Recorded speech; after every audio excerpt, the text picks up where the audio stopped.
Hey everyone, I'm Peter Stories here to guide you today. If you use this video to drift off to sleep, please tap like, hit subscribe, and drop a comment telling me where you're watching from and what time it is there. Now settle in, get cozy, and let yourself relax.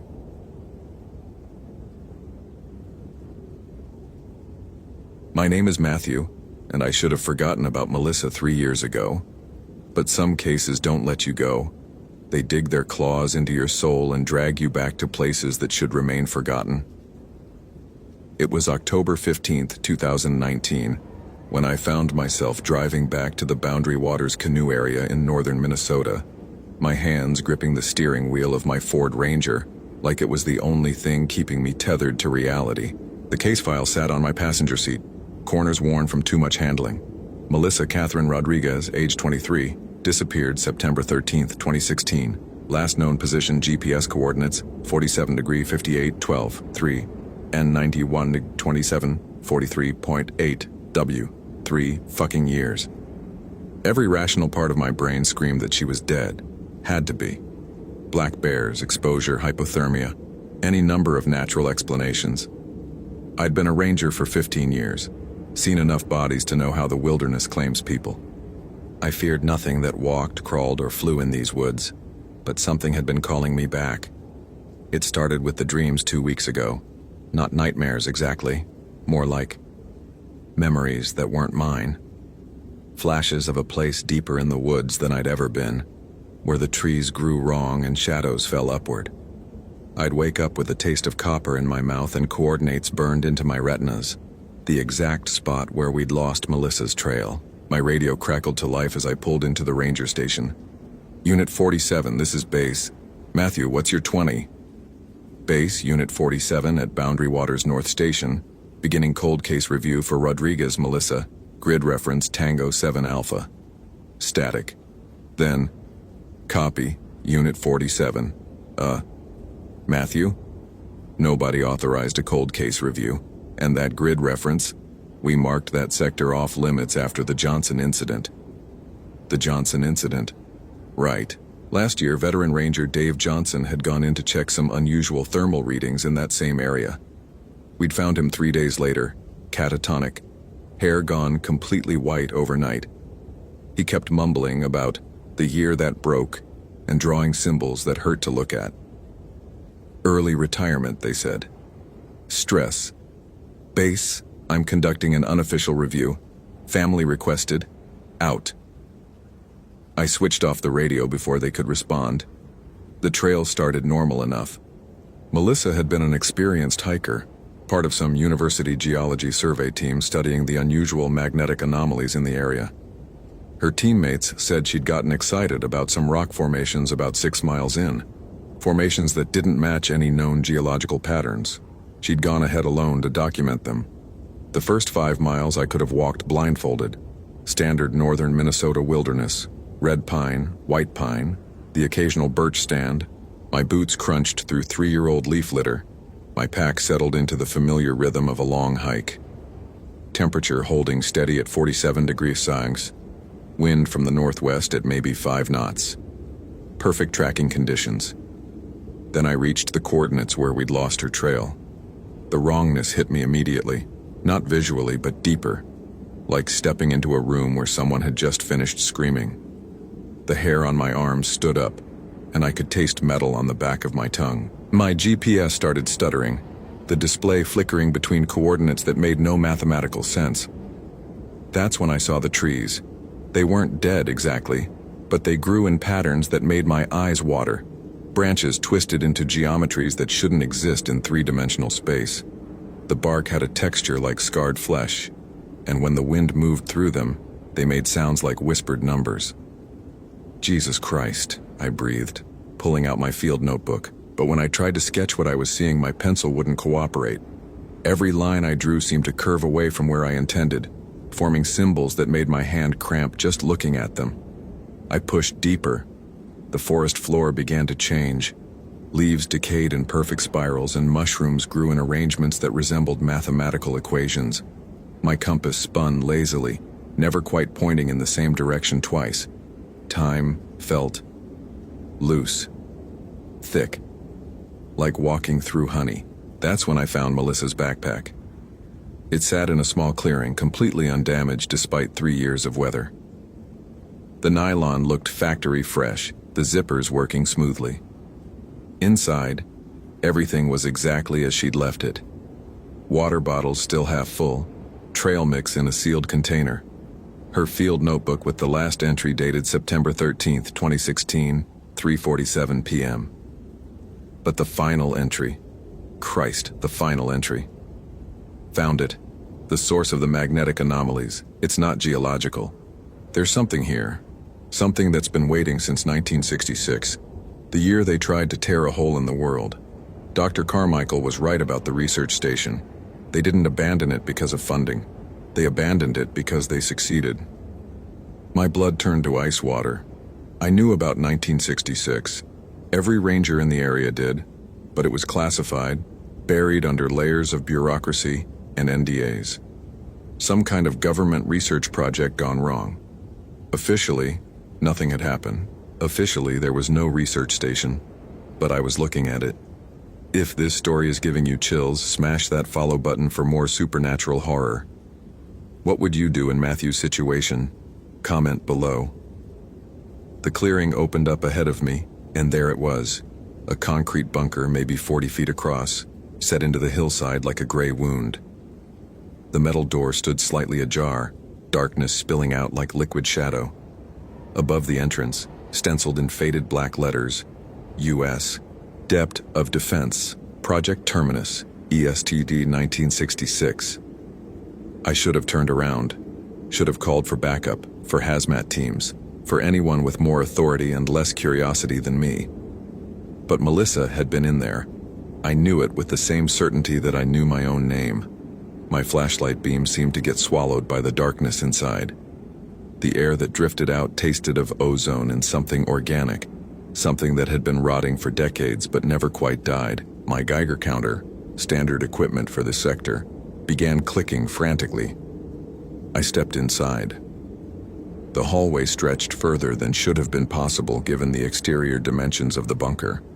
Emergency lighting strips, their batteries somehow still functional after 53 years, cast a sickly green glow that made every shadow dance. The walls were covered with equations, not painted or carved, but burned directly into the concrete as if the mathematics itself had enough heat to scar reality. Room after room of abandoned equipment, computers that predated my birth, monitoring devices connected to sensors that led deeper underground, banks of recording equipment still running, their tape reels turning endlessly, and everywhere, paperwork. Thousands of documents scattered across desks, floors, pinned to walls. I started reading. Project Terminus, classified beyond top secret objective. Dimensional breach research for strategic advantage. Lead researcher, Dr. Elena Vasquez. Status, abandoned, immediate evacuation ordered. The files painted a picture of Cold War paranoia, taken to its logical extreme. In 1966, at the height of global tensions, a team of physicists had attempted to weaponize theoretical physics. They wanted to create doorways to parallel dimensions, seeking military advantage through access to alternate realities. They'd succeeded. But what came through wasn't an empty dimension or an alternate Earth. It was something that had been waiting in the spaces between worlds for eons. Something that experienced time differently, that existed in more dimensions than human minds could process. The final research log, dated December 23, 1966, was handwritten in increasingly erratic script. Day 847 of breach containment. The entity continues to grow. It doesn't communicate through language, but through direct alteration of reality. It's teaching us things, showing us equations that shouldn't work but do. Mathematics that hurt to understand. Jenkins tried to solve the 13th theorem in his mind. God, his mind just unraveled. We can hear him screaming, but he's been dead for 6 days. The entity isn't malevolent. It's worse than that. It's indifferent. To it, we're no more significant than bacteria, but it's curious about us. It keeps changing things, making small alterations to see how we respond. Yesterday, gravity flowed upward for 3 hours in Section C. Last week, Turner aged 40 years in 17 minutes. We can't shut the breach. The mathematics have become autonomous, self-replicating. The equations are spreading beyond the containment area, carving themselves into trees, into rocks, into the minds of anyone who spends too long near the site. We're evacuating, sealing the facility, classifying everything beyond top secret. May God forgive us for what we've unleashed. Dr. E. Vasquez. My hand shook as I set down the file. The pieces were falling into place with horrible clarity. The entity hadn't died or left. It had been waiting, learning, growing stronger. The magnetic anomalies, the off-limit zones, the strange incidents over the years, all of it centered around this place. And Melissa had found it. I descended deeper into the facility, following signs toward something called primary containment. The temperature dropped with each level, but not in any natural way. The cold came from the walls themselves, as if the concrete was leaching heat from reality. That's when I heard the voice, not speaking exactly. The words appeared directly in my mind, bypassing my ears entirely. They came with a sensation like ice picks sliding between my thoughts. Matthew. I spun around, flashlight beam cutting through darkness that seemed to move independent of any light source. Nothing there. But I could feel something vast turning its attention to me, like standing in the shadow of a mountain that was looking down. You seek the female, the one who came to learn. Where is she? I asked aloud, surprised by how small my voice sounded. Where are all things that wander too close to truth? She became part of the equation, as will you. The hallway around me began to change.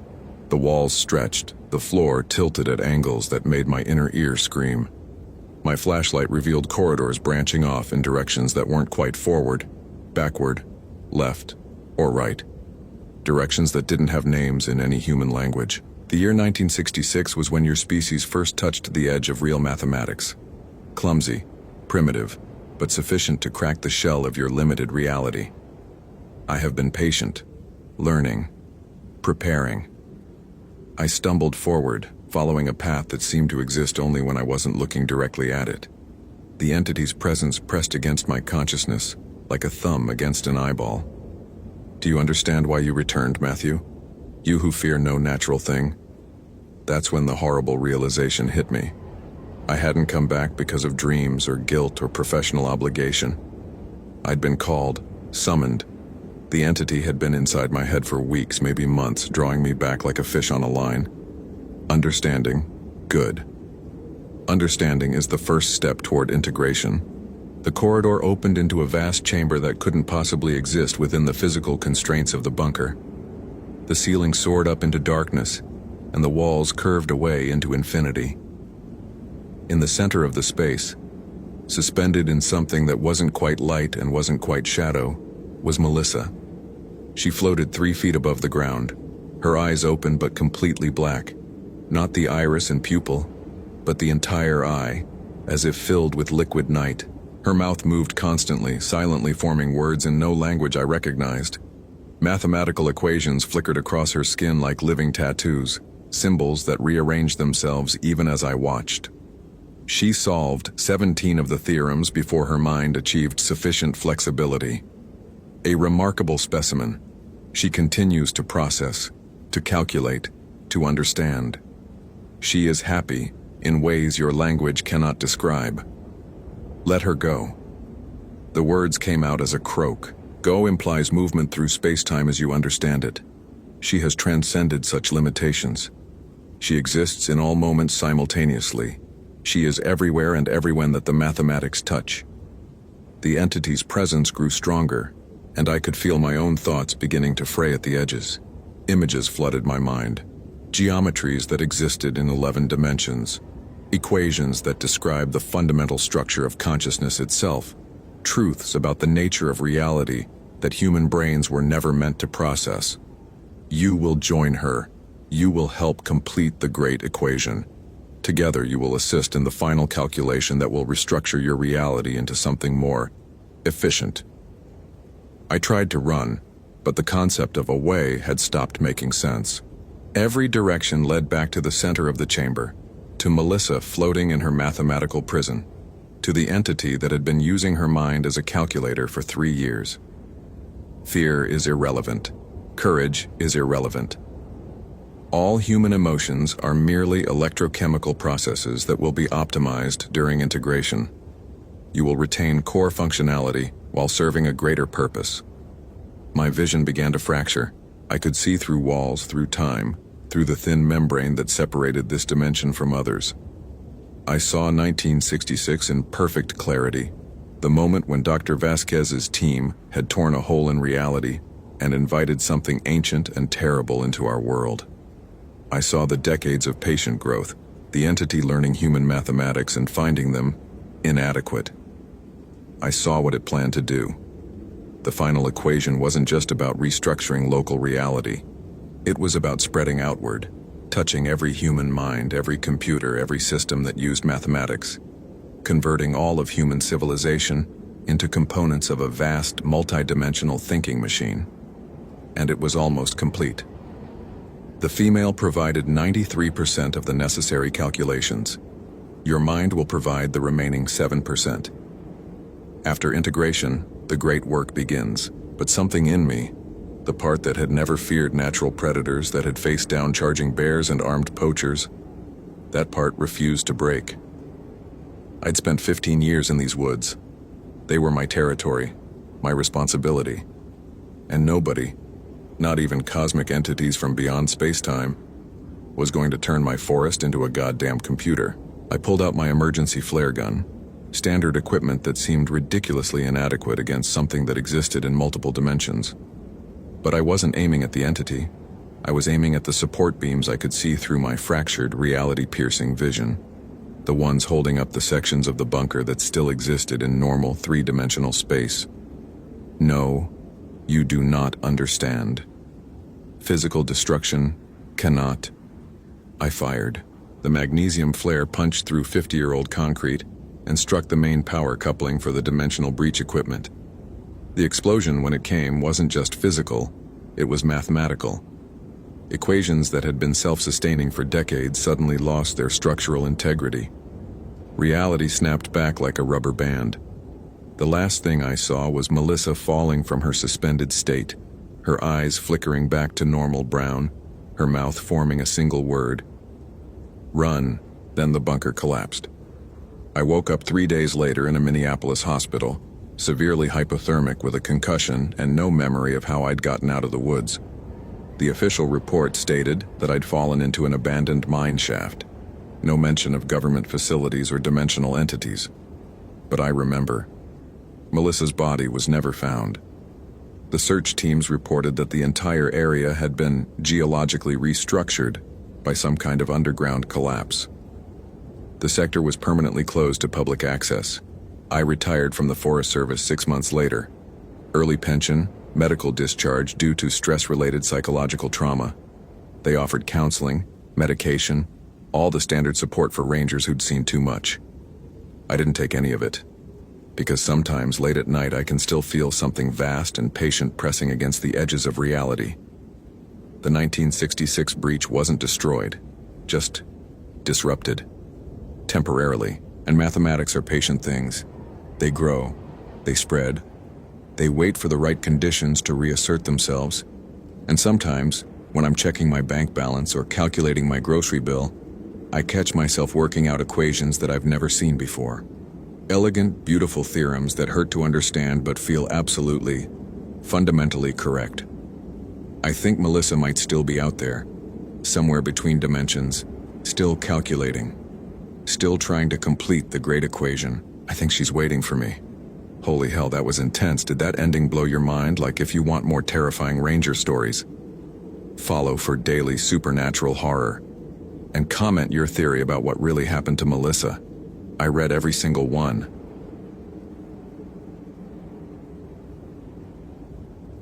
My name is Daniel, and the broken voice of Rachel's mother on the phone still echoes in my head 3 days later. Please, she had sobbed. You're the only one who believes she's still alive. The others, they've given up. But you understand, don't you? You have to find my baby girl. I should have said no, Should have explained that when a 22-year-old psychology student vanishes without a trace in the Cascade Range for over 72 hours, the odds shift from rescue to recovery. Should have told Mrs. Chen that her daughter's abandoned campsite with the tent still zipped shut and her sleeping bag still warm to the touch pointed to something far worse than getting lost on a day hike. But I didn't, because I'm Daniel Morrison, the ranger the others call Encyclopedia Dan behind my back. The guy who memorizes trail maps for fun and knows the Latin names of every tree species in Washington state. The guy whose colleagues roll their eyes when I mention something I read in a forensic anthropology journal. The guy who notices details others miss, but whose theories get dismissed because I'm overthinking it. Not this time. This time, my obsessive attention to detail was going to save Rachel Chen's life. The October morning air bit through my ranger jacket as I adjusted the straps on my 70-pound pack, checking my gear for the fourth time. Garmin GPS unit, backup compass, emergency beacon, first aid kit, water purification tablets, headlamp with extra batteries, and my department-issued radio that had been crackling with static all morning. The weather forecast called for a temperature drop to 38 degrees after sunset, and the barometric pressure was falling fast. Storm conditions that could turn this search from difficult to deadly. My smartphone showed 2 bars of signal strength at the trailhead parking lot, but I knew that would disappear within the first mile. Mrs. Chen's last text message to me was still displayed on the cracked screen. "Any news? Please tell me you found something." Anything. I hadn't found anything. Not yet. But I had theories. Lots of theories. Rachel's abandoned campsite was located at GPS coordinates 47.751 degree on N, 121.1531 degree on W, approximately 2.3 miles northeast of the Snoqualmie Pass area, at an elevation of 3,147 feet. The site showed no signs of animal predation, no evidence of struggle, no indication of hasty departure. Her north face tent remained perfectly pitched, guy lines taut, rainfly properly secured. Inside, her MacBook Pro was still open to a psychology research paper about cult manipulation tactics, a detail that made my analytical brain itch with significance, though my supervisor had dismissed it as coincidence. The coffee in my thermos tasted bitter, metallic with the aftertaste of fear and too little sleep. I'd been running on caffeine and determination for 3 days, catching maybe 4 hours of rest back at the ranger station before Mrs. Chen's call pulled me back into the forest. My wife Sarah had stopped asking when I'd be home. Our 8-year-old daughter Emma had drawn me a picture of a forest ranger finding a missing princess, a crayon masterpiece now folded in my breast pocket next to my heart, reminding me why this job mattered. The Cascade Mountains stretched endlessly in every direction, a maze of ravines, old-growth forests, and abandoned logging roads that could hide secrets for decades. I'd studied topographical maps until my eyes burned, cross-referenced weather patterns, analyzed wildlife migration routes, and created search grids that my colleagues called unnecessarily complex. But complexity was what found people. Details were what brought them home alive. At 8:47 a.m., I keyed my radio and checked in with dispatch. "Base, this is Unit 23, beginning Sector 7 sweep, coordinates 47.7489 north, 121.1478 west. Weather conditions overcast, temperature 42 degrees, wind southwest at 8 miles per hour." "Copy that, Unit 23. You're authorized for extended patrol. Check in every 2 hours." The trail wound through old-growth Douglas fir and western red cedar, their canopy so dense that my headlamp was necessary even in daylight. The forest floor crunched under my boots, a carpet of pine needles, fallen leaves, and the occasional crack of deadfall that made my pulse spike every time. Sound traveled strangely here, absorbed by the thick vegetation until even my own breathing seemed unnaturally loud. I was looking for 3 things: footprints, disturbed vegetation, and what I called human sign, anything that indicated Rachel had passed through this area. A broken branch at shoulder height, a thread caught on bark, a boot print preserved in mud, the kind of evidence that required stopping every 50 feet, crouching down, examining the ground through a magnifying glass like some kind of forest detective. Which is exactly what I was doing when I heard voices. Human voices, speaking in hushed tones, somewhere ahead on the trail. My heart rate spiked from its steady hiking rhythm to something approaching panic mode. In 3 days of searching, I hadn't encountered another soul in this remote section of forest. The voices were male and female, conversational, almost cheerful. I slipped off the main trail, moving parallel through the underbrush, using the thick tree trunks for cover. My ranger training included basic stealth techniques: how to approach potentially dangerous wildlife without spooking them, how to observe without being observed. The skills translated surprisingly well to approaching potentially dangerous humans. Through the trees, I could make out 2 figures. A middle-aged couple, both wearing clean hiking clothes that looked fresh from an REI catalog.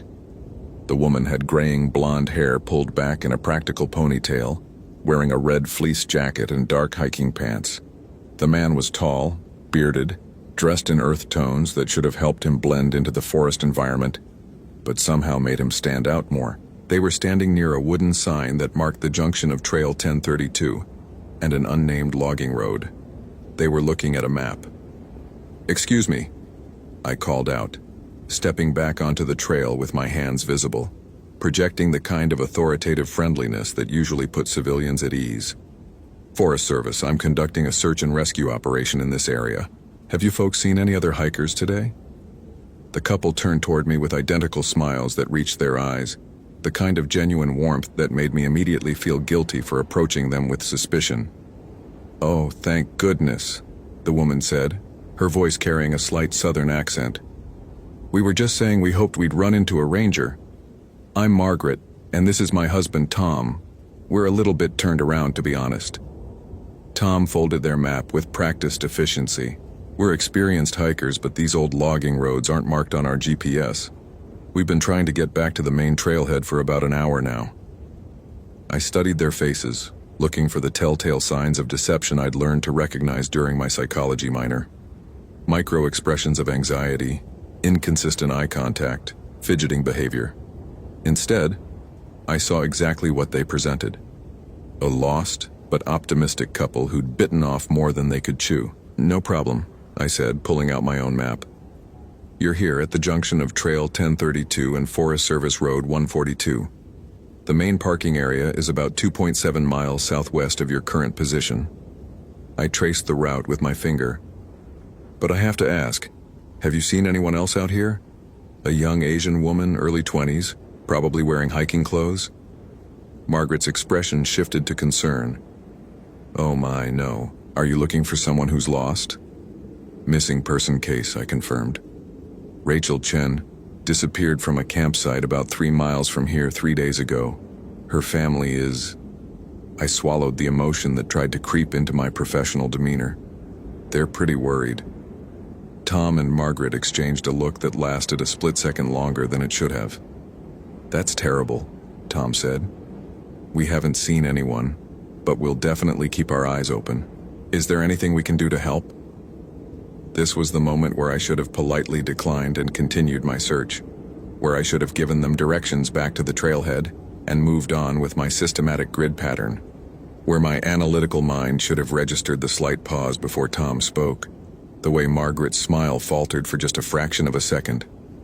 Instead, I found myself saying, "Actually, yeah. If you're familiar with this area, you might know some of the unofficial trails, places someone might go if they wanted to get away from everything." "Absolutely," Margaret said. "We've been hiking these mountains for 15 years. We know every deer path and creek bed. Why don't you come back to our cabin? We can show you some topographical maps that aren't in the ranger system, have a hot meal, and plan out a search strategy." The offer hit every desperate button in my psyche.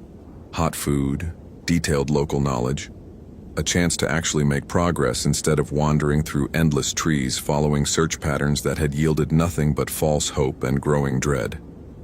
"That's very generous," I said. "But I should probably..." "Nonsense," Tom interrupted. "You look like you've been out here for days. When's the last time you had a real meal, or a full night's sleep?" The answer was longer than I wanted to admit. My stomach growled audibly, betraying me. Margaret laughed, a genuine sound of maternal concern. "That settles it. Our cabin is only about a half-mile from here, just off the old logging road. We insist. If this story is giving you chills, smash that follow button for more supernatural horror. What would you do in Daniel's situation? Comment below. Every rational part of my brain screamed warnings. Don't deviate from search protocol. Don't accept food from strangers. Don't follow unknown civilians to secondary locations. But the emotional part, the part that heard Mrs. Chen's broken voice begging me not to give up, drowned out the rational warnings. These people wanted to help. They knew the area. They had resources I didn't.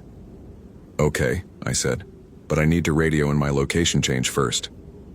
I keyed my radio, but instead of the usual static, I got nothing. Dead air. Radio's been spotty all morning, I muttered, shaking the device. Must be the storm front moving in. No problem, Tom said. We've got a landline at the cabin, old-fashioned copper wire system that works even when the cell towers go down. That should have been reassuring. Instead, something cold crawled up my spine. A primitive warning system that my analytical mind immediately tried to rationalize away.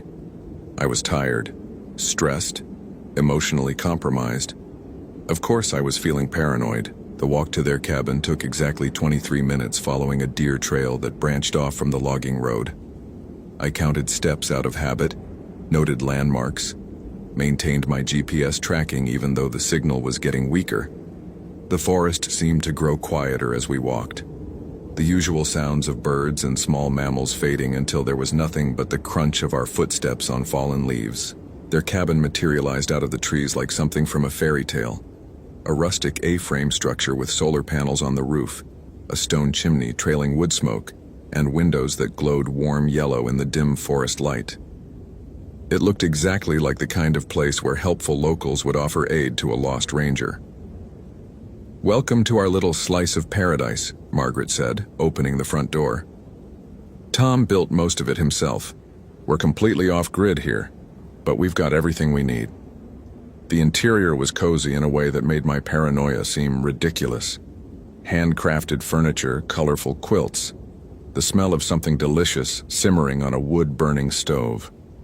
Bookshelves lined the walls, filled with what looked like classic literature and nature guides. A chess set sat half-finished on a coffee table carved from a single piece of cedar. "Have a seat," Tom said, gesturing to a leather recliner positioned near the fireplace. "Margaret makes the best vegetable stew this side of the Continental Divide." I should have remained standing, should have maintained professional alertness, should have asked to use their phone immediately. Instead, I sank into the recliner and felt my muscles relax for the first time in 3 days. The warmth from the fire seemed to penetrate straight to my bones. Margaret bustled around the kitchen, humming softly. "Tom, get Daniel one of those beers from the root cellar, and show him the maps while I finish dinner." Tom disappeared through a door I hadn't noticed before, returning with a bottle of local craft beer and an armload of rolled topographical maps.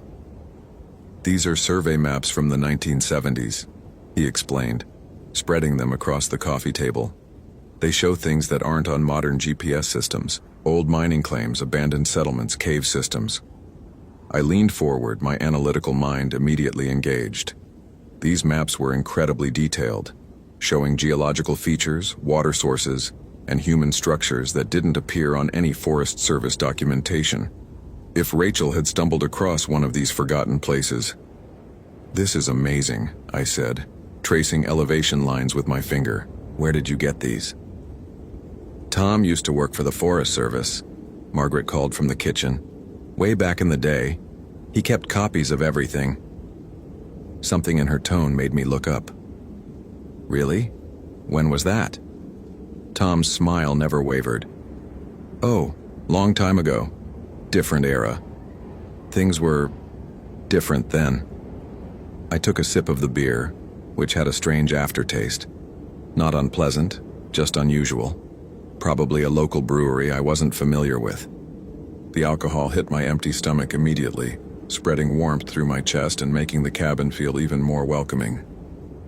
"So tell us about Rachel," Margaret said, ladling stew into a ceramic bowl.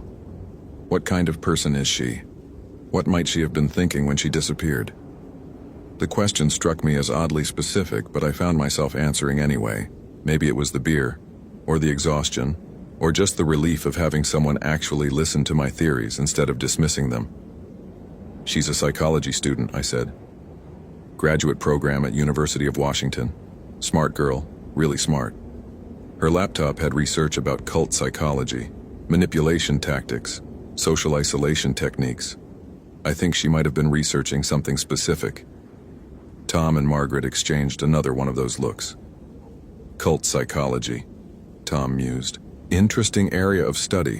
What kind of cults was she researching? I was starting to feel drowsy, the warmth and alcohol and 3 days of poor sleep catching up with me all at once. Pacific Northwest groups mostly, historical stuff. There were some religious communes in these mountains back in the 60s and 70s.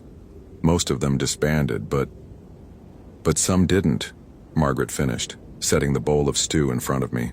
The stew smelled incredible, rich, savory, with herbs I couldn't identify. My stomach cramped with hunger, reminding me I hadn't eaten anything substantial since yesterday morning's granola bar. This looks amazing, I said, lifting the spoon. Thank you so much for... The lights went out. Complete darkness, sudden and absolute. The only illumination came from the fireplace, casting dancing shadows across the cabin walls that made everything look distorted, sinister. Don't worry, Tom's voice came from somewhere to my left, calm and reassuring. Happens all the time out here. Storm must be moving in faster than expected. But there was no sound of wind outside, no rain, no thunder. And in the firelight, I could see that Tom and Margaret were both smiling. Not the warm, helpful smiles from before. Something else. Something that made my hands start shaking as I set down the spoon. You know, Margaret said conversationally, it's funny that you mentioned Rachel's research. We're quite familiar with the history of religious communities in these mountains.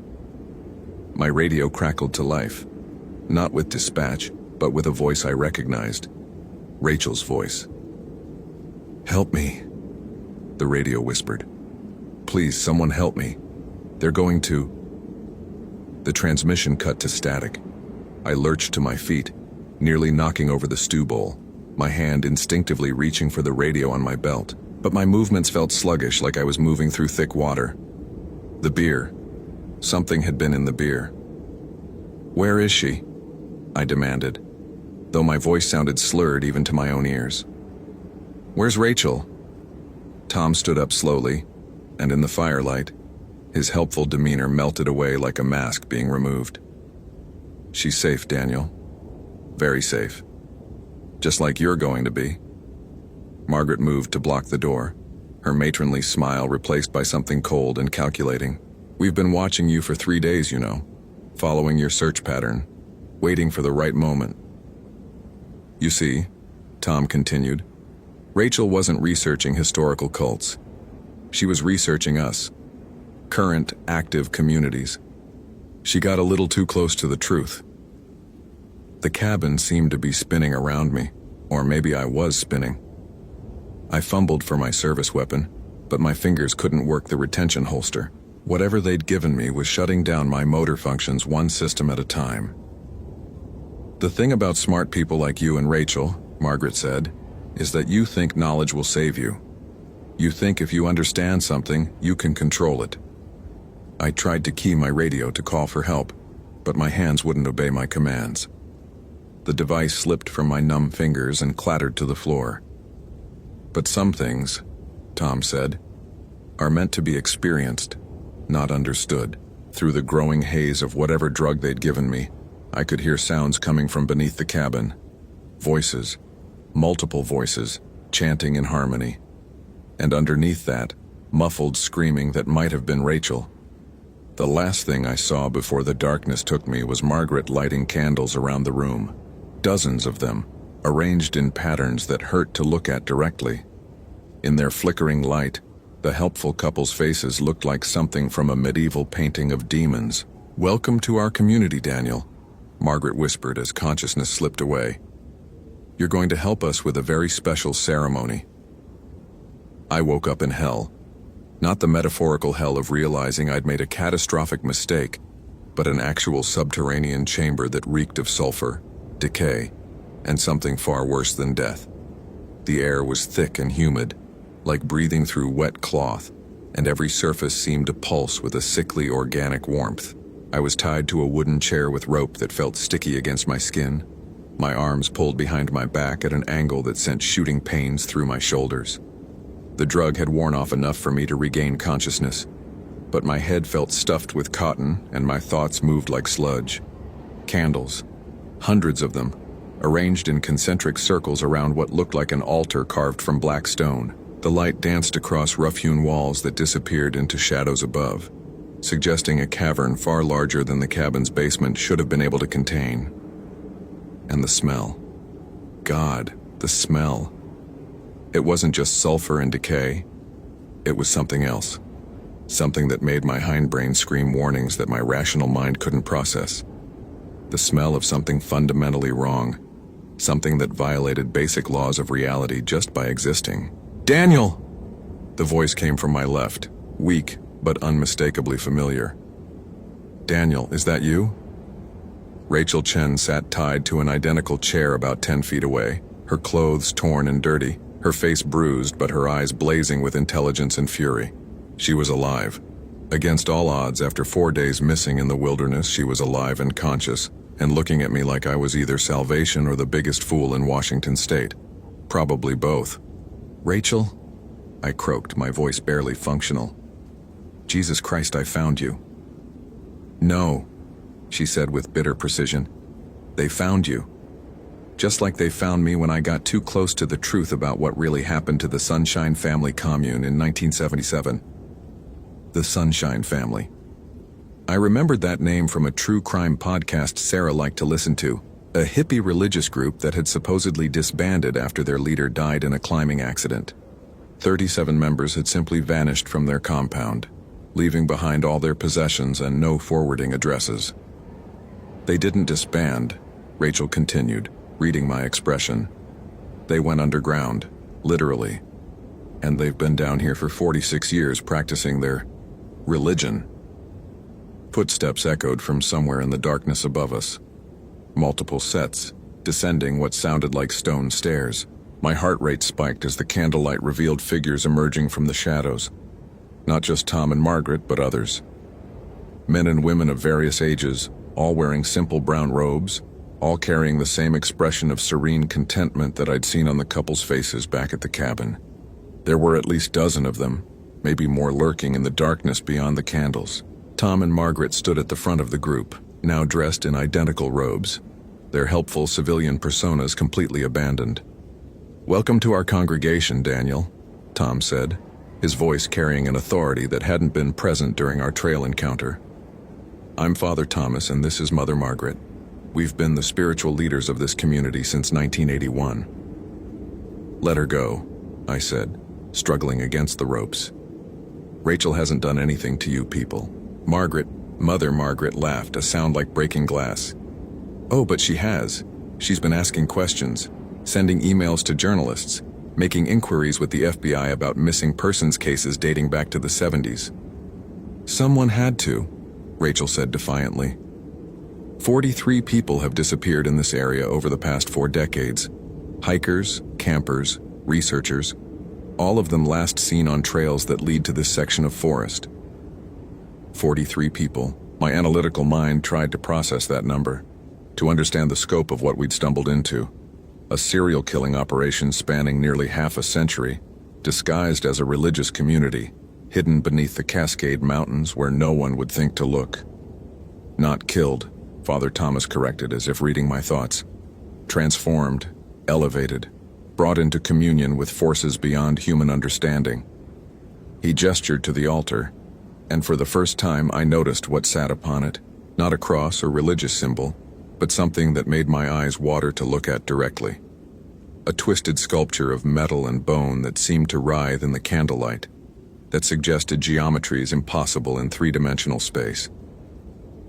The old ones walked this earth long before humanity crawled from the primordial soup, Mother Margaret explained, in the tone of a kindergarten teacher describing basic arithmetic. They left behind guidance, instructions, for those wise enough to listen. "You're completely insane," I said, which in retrospect was probably not the most diplomatic response to give a group of cultists holding me captive in an underground lair. Father Thomas smiled with infinite patience. That's what they all say initially. The rational mind rebels against truth that transcends its limited understanding. But you'll learn, Daniel, just as the others learned. What others? Rachel asked, though her expression suggested she already knew the answer. Mother Margaret gestured to the shadows beyond the candlelight. Would you like to meet them? More figures stepped into the flickering light, men and women wearing the same brown robes, but these moved with an odd, shuffling gait that sent ice water through my veins. Their faces were visible under their hoods, but wrong somehow, as if the basic architecture of human features had been adjusted. Their eyes reflected the candlelight like an animal's. The transformation is beautiful, Father Thomas whispered. The shedding of human limitations. The expansion of consciousness beyond the boundaries of individual identity. Some resist longer than others, but eventually, everyone finds peace in the collective. I counted at least 20 of them, these transformed followers, standing at the edges of the candlelight like living shadows. How many had been hikers like Rachel? How many had been rangers like me, lured away from their duties by helpful strangers with detailed maps and hot meals? The ceremony begins at midnight, Mother Margaret announced, checking an antique pocket watch. We have perhaps an hour to prepare our guests. Two of the transformed approached my chair, their movements silent and coordinated. Up close, I could see that their faces weren't just wrong, they were changing, shifting, features flowing like soft wax in the heat of the candles. Don't let them touch you, Rachel screamed as similar figures surrounded her. Daniel, whatever happens, don't let them. Her words cut off as one of the creatures placed a hand over her mouth. Not violently, almost gently, but where its fingers touched her skin, I could see small changes beginning. Tiny alterations in pigmentation, in bone structure, in the basic humanity of her features. The transformation was contagious, transmitted by touch. And they were reaching for me with hands that no longer looked entirely human. This was it. This was how 43 people had disappeared over 4 decades. Not murdered, but absorbed, converted, made into something else. Something that served this underground community and their impossible altar. I thought of Emma's drawing in my breast pocket, of Sarah waiting at home, probably calling the ranger station to ask when I'd be back, of Mrs. Chen's broken voice begging me not to give up on her daughter. I thought of every missing person case I'd ever read about, every family left without answers, every search that ended in failure and unanswered questions. And I got angry. Not the hot, impulsive anger of desperation, but the cold, calculating fury of a man whose analytical mind had just figured out how to turn intelligence into a weapon. Wait, I said loudly, staring directly at Father Thomas. Before you start your ceremony, I need to tell you something about why Rachel was really researching you. The transformed figures paused, hands inches from my skin. She wasn't working alone, I continued, putting every ounce of conviction I could muster into my voice. She was part of a team, FBI Behavioral Analysis Unit. They've been tracking ritualistic disappearances across the Pacific Northwest for 3 years. Father Thomas's expression shifted from serene confidence to sharp attention. You're lying. Am I? I met his gaze steadily. Then explain why Rachel had bureau credentials in her tent. Explain why her research was so detailed, so specific. You think a graduate student just stumbles across 40-year-old commune records by accident? It was a complete fabrication, but it was a fabrication built on details I'd actually observed. Rachel's research had been unusually thorough. Her laptop had contained files that seemed too sophisticated for academic work. And most importantly, these people had survived for decades by being careful, paranoid, thorough in their selection of victims. I was betting their paranoia would work against them. She's been sending encrypted reports to her handler every 24 hours, I pressed on. When she missed her last check-in 4 days ago, they activated a full task force. They know about this location. He's lying, Mother Margaret said. But there was uncertainty in her voice. Maybe, Father Thomas agreed. But if he's not? The transformed figures stepped back from both our chairs. I could see the cult leader's mind working, weighing risks, calculating probabilities. These people hadn't survived 40 years by taking chances with federal law enforcement. Even if that were true, he said finally, it doesn't matter. The ceremony must proceed. The old ones demand...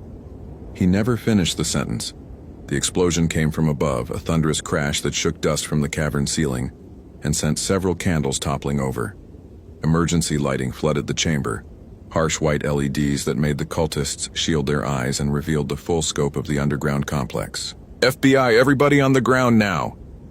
The voice boomed through the cavern with electronic amplification, followed by the sound of boots on stone stairs, tactical equipment clanking, radio chatter echoing off the walls. It was impossible. It was miraculous. It was... Daniel?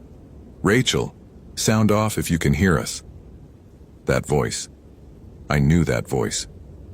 Sarah, I shouted at the top of my lungs. Down here. My wife's voice coming from the stairway, directing what sounded like a full tactical team. How is that possible? Sarah was a high school math teacher, not a federal agent. She didn't even like camping. But I didn't have time to process the impossibility, because the cultists were moving, not fleeing, as I'd expected, not surrendering to superior firepower.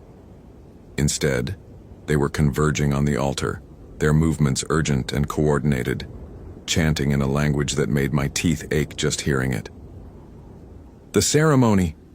Father Thomas screamed over the tactical team's shouts. Complete the ceremony. They cannot stop what has already begun. The transformed followers grabbed Rachel and me, our chairs and all, dragging us toward the writhing sculpture on the altar. Up close, the thing was even worse than I'd imagined. Not made of metal and bone, but something that might have been metal and bone once before being changed into something that violated basic laws of physics. It was growing larger. Daniel. Rachel's voice, strained but determined. The rope, work on the rope. My hands.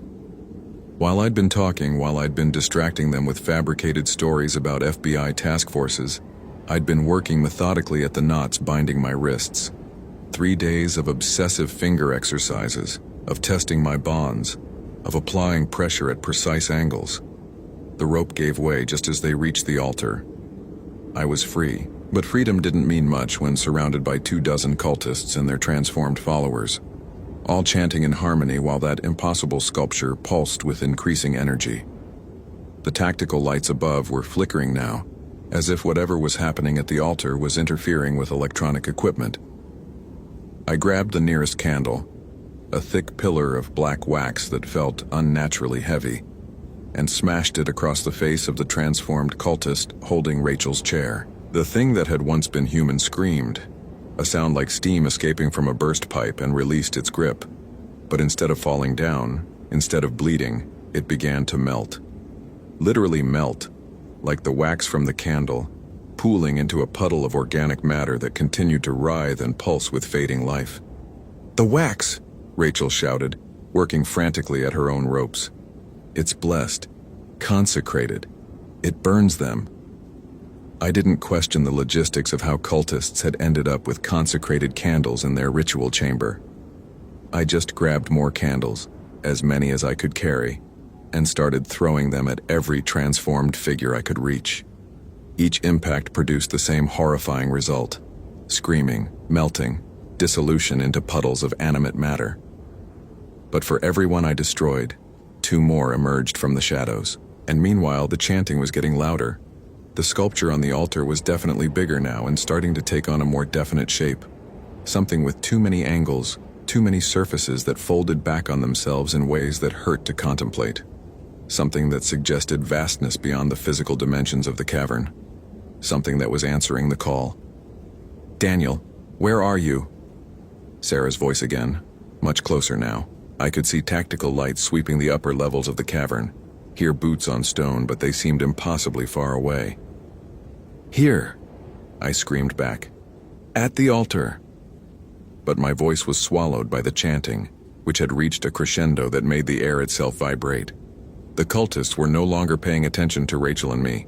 All their focus was on the sculpture, which had grown large enough to cast shadows that moved independently of the candlelight. This was it. Whatever they were summoning, whatever impossible entity they'd been serving for 40 years, it was about to manifest. And then Rachel did something extraordinary. She stood up, somehow free from her own ropes, walked directly to the altar, and placed both hands on the writhing sculpture. The chanting stopped instantly. Every cultist, transformed or not, froze in place and stared at her with expressions of absolute horror. "You stupid, pathetic little parasites," Rachel said in a voice that carried harmonics no human throat should have been able to produce. "Did you really think you were calling us?"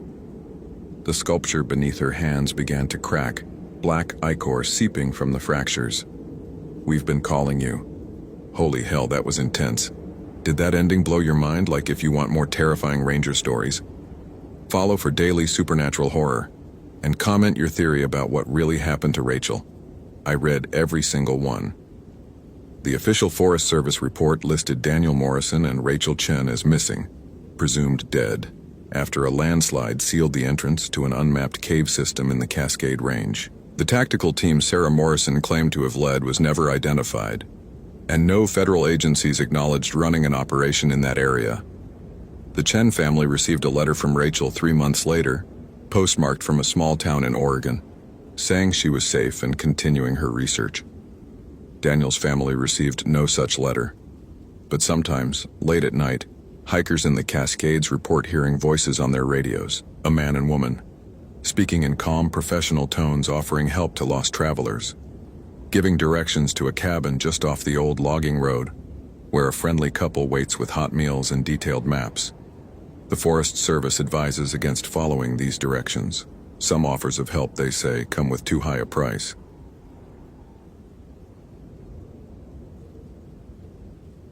My name is Robert, and I saw Elizabeth disappear 3 meters ahead of me on the trail before she simply vanished. That was 6 hours ago, and I'm still trying to make sense of what happened. I'm a rookie ranger at Pisgah National Forest, North Carolina. Been on the job exactly 4 months and 12 days. This was supposed to be a routine patrol of the Cradle of Forestry trail system. Easy assignment for the new guy, they said. Walk the marked paths, check the campsites, radio in every hour. Nothing complicated. Elizabeth Martinez, 23 years old, was hiking solo with a red Osprey backpack and GPS tracker. I'd checked her permit that morning. She seemed experienced, confident, planning to camp at the designated site near Looking Glass Falls. Brown hair and a ponytail, wearing a blue fleece and hiking boots that looked well broken in. We were walking the same direction on Trail 475 when it happened. I was maybe 10 feet behind her, close enough to hear her humming some pop song I didn't recognize. The forest was typical for late October 2018. Crisp air, leaves crunching underfoot, that golden afternoon light filtering through the canopy. Then she just wasn't there anymore. No scream, no sound of branches breaking or rocks tumbling. 1 second I could see her red backpack bobbing ahead of me. The next I was staring at empty trail. Like she'd been edited out of reality. I ran to the spot where she'd been walking. Her footprints were still there in the soft earth, size 7 hiking boots with distinctive zigzag treads, but they just stopped. No sign of struggle, no drag marks, no indication she'd stepped off the trail. The prints literally ended mid-stride, as if she'd been plucked straight up into the air. My hands were shaking as I grabbed my radio. Unit 23 to base, this is Robert Chen, badge number 447. I have a possible missing hiker on Trail 475. Coordinates 35.2968 degree north, 82.7871 degree west. Request immediate assistance. The response crackled back through static. Copy that, Unit 23. Can you describe the circumstances? How do you describe someone vanishing into thin air? How do you tell your supervisor on your first big case that you lost a hiker who was right in front of you? Hiker was on trail ahead of me, lost visual contact, can't locate, I managed. Beginning immediate search pattern.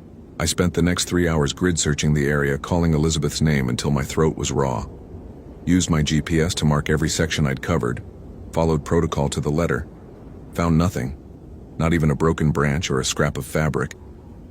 By sunset, the full search and rescue team had arrived. Dogs, thermal imaging, the works. They treated me with the polite courtesy reserved for rookie rangers who'd somehow screwed up their first real emergency. I could see it in their eyes. How do you lose someone who was 3 meters in front of you? The search continued through the night and into the next day. Elizabeth's parents drove down from Charlotte, clutching photos of their daughter, asking me over and over to describe exactly what I'd seen. Her mother kept saying, "She's so careful, she always checks in every few hours," while staring at me like I held the answer to some impossible equation. By the third day, the official search was scaled back. The dogs had found no scent trail. The helicopters had spotted nothing from above. It was like Elizabeth Martinez had simply ceased to exist on Trail 475. But I couldn't let it go.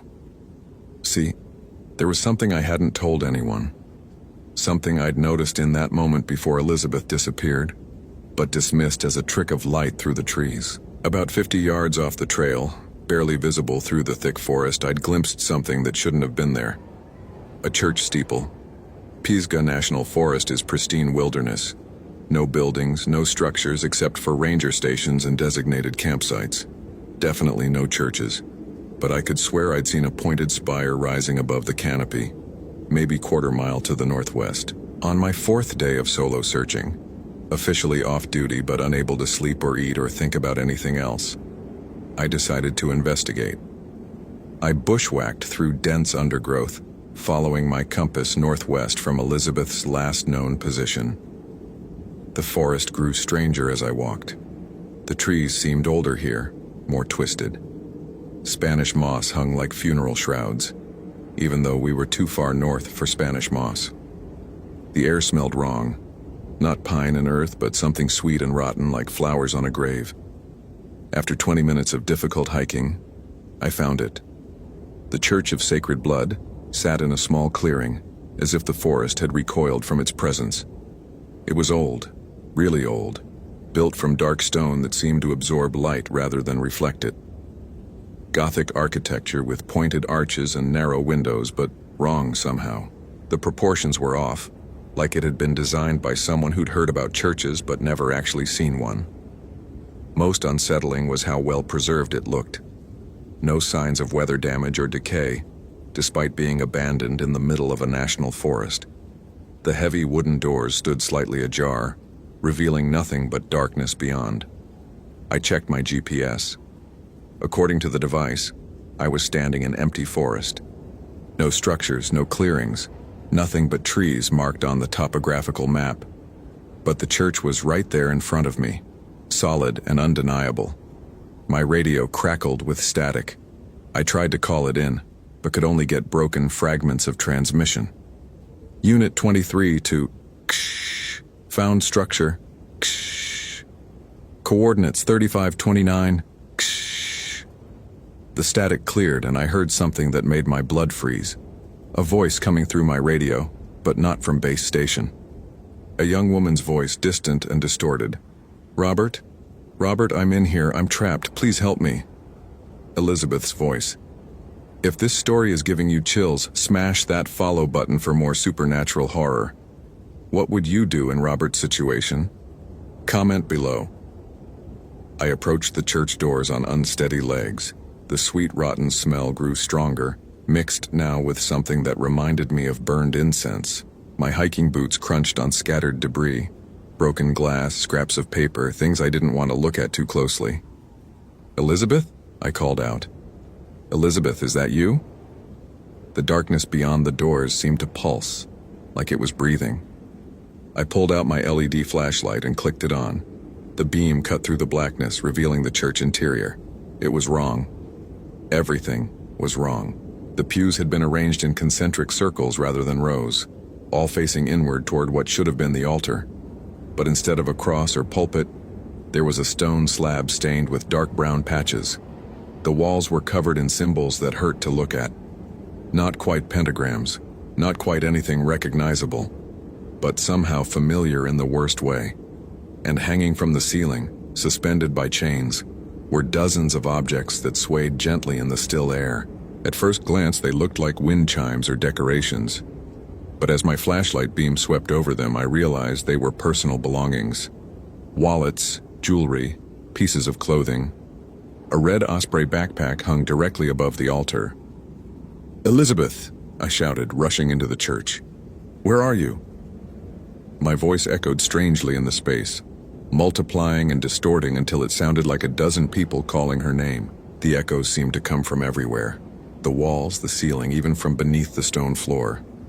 I reached for the backpack, but it was too high to grab.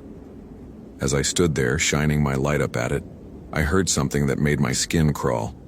Whispering. It came from all around me. Dozens of voices murmuring in languages I didn't recognize. But occasionally, I caught fragments of English. Found the sacred place. Given to the congregation. Join us in eternal worship.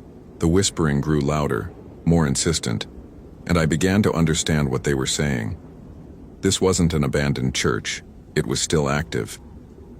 The congregation had been meeting here for over a century, ever since Reverend Matthias Blackwood led his followers into the wilderness in 1897. They'd built their church far from civilization, where they could practice their particular brand of worship without interference from conventional Christianity. Their services had grown more elaborate over the years, more inclusive. They believed that God demanded sacrifice, that salvation could only be achieved through suffering, and the forest provided plenty of lost hikers to test their faith. Elizabeth wasn't the first. The personal belongings hanging from the ceiling belonged to dozens of missing people, stretching back decades. Hikers, campers, hunters, anyone who wandered too far from the marked trails and stumbled upon the sacred place. But the congregation needed more than just random visitors.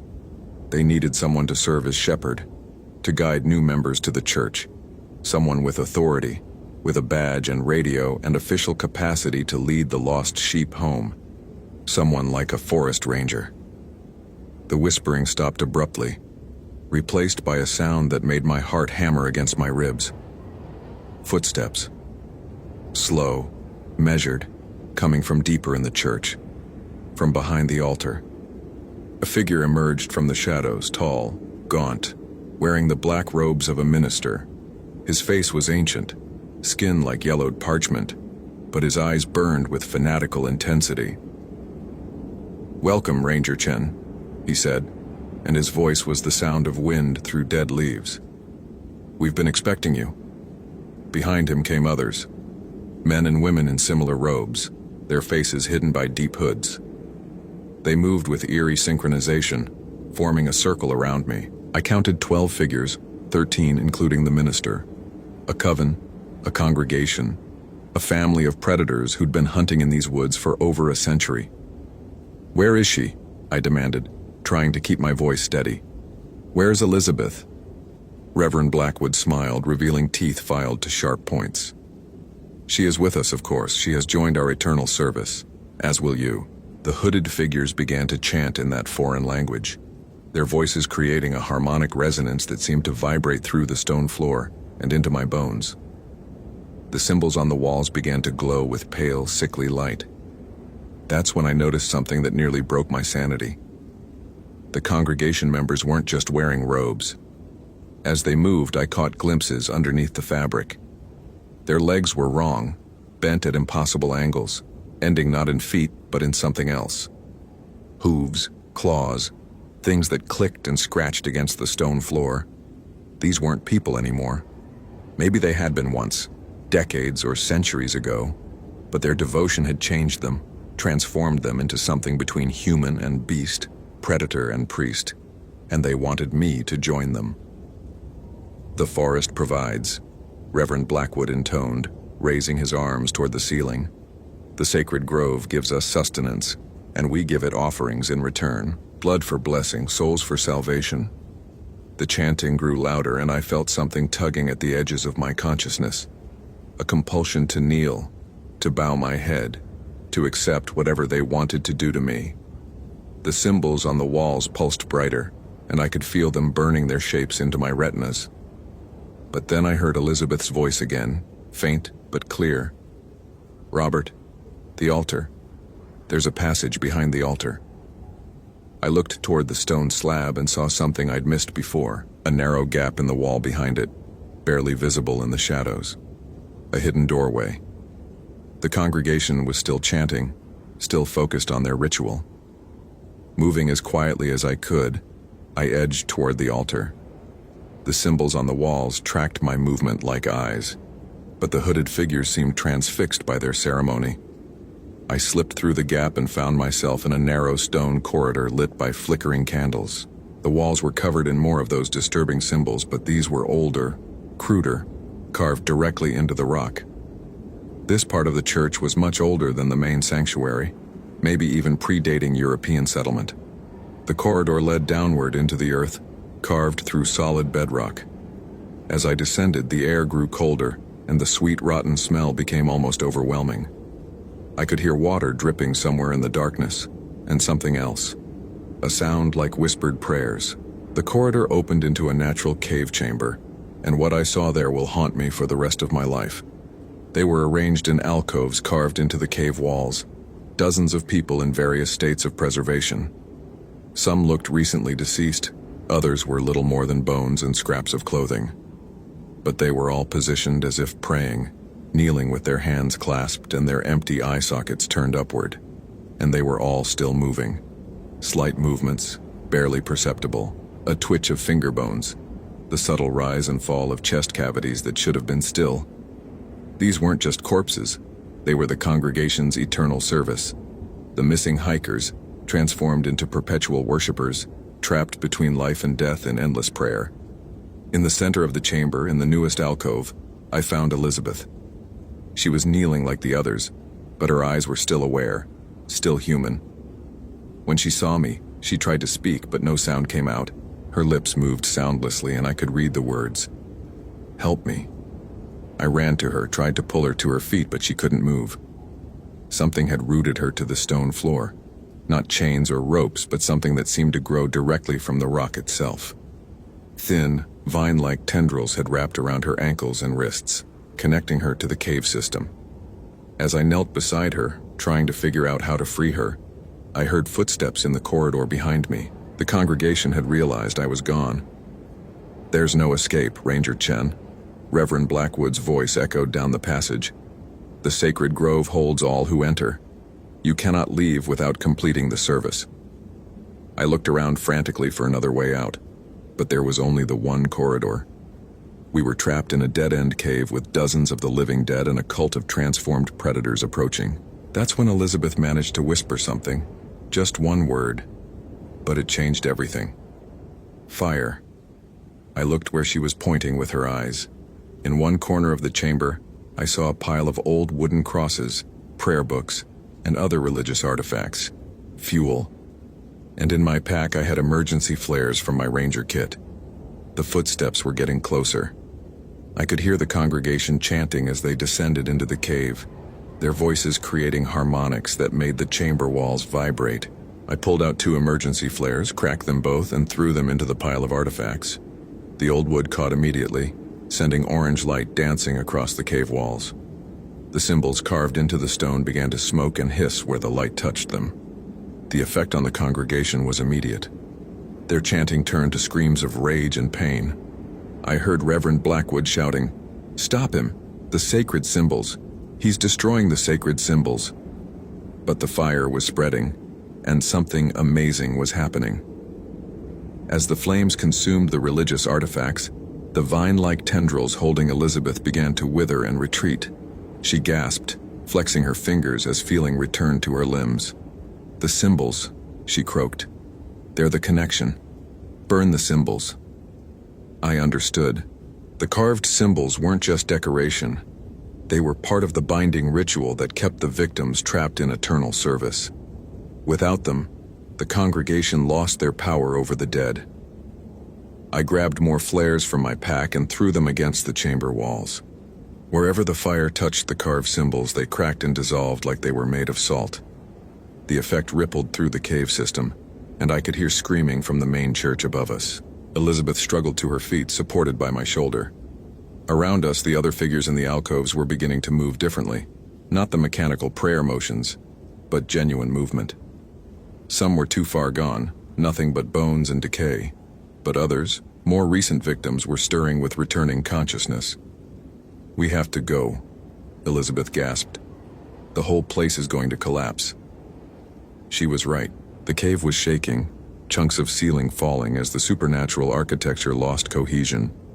The fire was spreading through the chamber, consuming everything connected to the congregation's ritual. We ran for the corridor, dodging falling rocks and collapsing alcoves. Behind us, I could hear the sounds of the congregation, but they weren't human sounds anymore.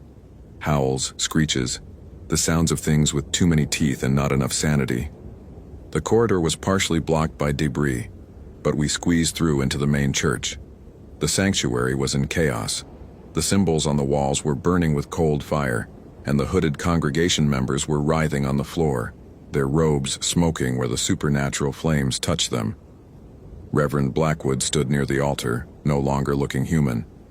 His ancient face was melting, revealing something underneath that had never been human to begin with. When he saw us, he pointed one elongated finger in our direction. "You cannot leave," he shrieked. "The Grove provides. The Grove demands." But his power was broken.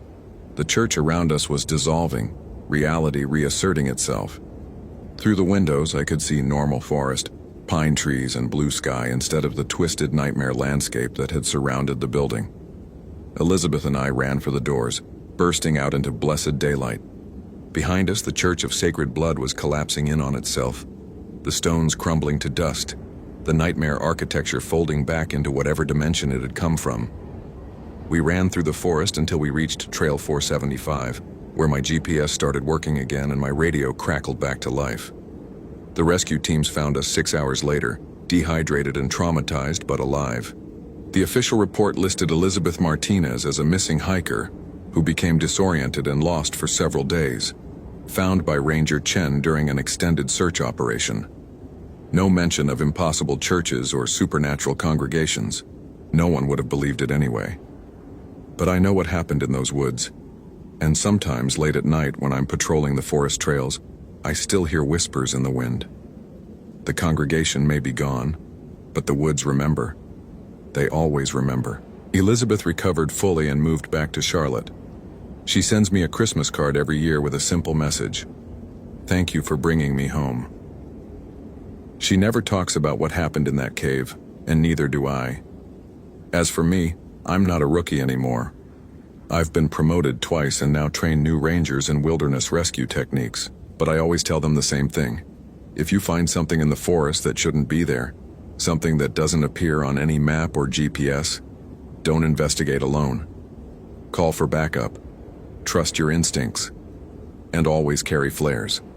Because sometimes, the forest provides more than you bargained for. Holy hell, that was intense. Did that ending blow your mind? Like, if you want more terrifying ranger stories, follow for daily supernatural horror. And comment your theory about what really happened to the other missing hikers. I read every single one.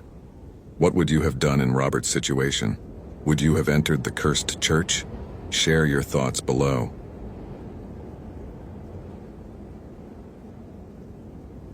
My name is John, and this was the 6th hour searching for Stephanie in the trails of Yellowstone National Park, when my radio crackled with static that shouldn't exist in this frequency range. The October wind cut through my regulation jacket like ice water, carrying the metallic taste of an approaching storm that made my teeth ache. My GPS unit showed coordinates 44.7223 again, 110, 542 Dorado W. 3 miles northeast of the Fairy Falls trailhead, where Stephanie Martinez, 22 years old, had last been seen 18 hours ago. The smell of wet pine needles and something else, something wrong like copper pennies mixed with rotting flowers, filled my nostrils as I called out her name for the 100th time. Stephanie Martinez. Only silence answered, except for the unnatural quiet that had settled over this section of forest. No birds, no squirrels chittering in the branches above. Even the wind seemed muted, as if the trees themselves were holding their breath. I checked my Garmin e-Trex again, noting how the screen flickered briefly before stabilizing, something that had been happening more frequently the deeper I pushed into this particular grid section. My boots, standard issue Danner Acadius with 200 miles on them, found purchase on the rain-slicked trail as I followed what might have been human tracks. The tread pattern was wrong, though. Too smooth, too perfect, like someone had deliberately pressed their feet into the mud rather than naturally walking. The hair on my neck stood up as I photographed the prints with my department-issued digital camera. The timestamp reading 2:47 p.m., October 15th, 2018. 18 hours. In wilderness search and rescue, we have a saying. The first 24 hours are everything. After that, you're usually looking for a body. My radio unit, a Motorola APX 6000, sat heavy on my belt, the battery indicator showing 3 bars. I'd been checking in with base every 30 minutes, following protocol, but each report felt more hollow than the last. Unit 23 to base, continuing grid search in Sector 7 Alpha. No sign of subject. Weather deteriorating, visibility dropping. Copy that, Unit 23. Storm front moving in faster than predicted. You've got maybe 2 hours before we need to extract you. 2 hours to find a girl who'd been missing for 18. My jaw clenched as I thought about the phone call from her mother this morning, the woman's voice breaking as she described how Stephanie had gone out for a quick day hike to photograph autumn foliage for her college photography project. Smart girl, according to her family. Responsible. Not the type to go off trail or ignore basic safety protocols. But people did stupid things in the wilderness all the time, and the forest didn't care about your GPA or how responsible your family thought you were. I paused at a bend in the trail, pulling out my water bottle, a dented Nalgene that had seen me through 8 years of ranger service. The water tasted like plastic and my own fear sweat, metallic and bitter. My hands trembled slightly as I capped it, a detail I tried to ignore. Veterans don't get scared. Veterans don't shake. Veterans find missing persons and bring them home safe. The trail forked ahead, neither path marked on my topographic map. This was wrong. I knew every inch of this sector, had hiked it dozens of times. Yet here were 2 clear paths diverging through old-growth pine and Douglas fir, both looking equally traveled, equally real.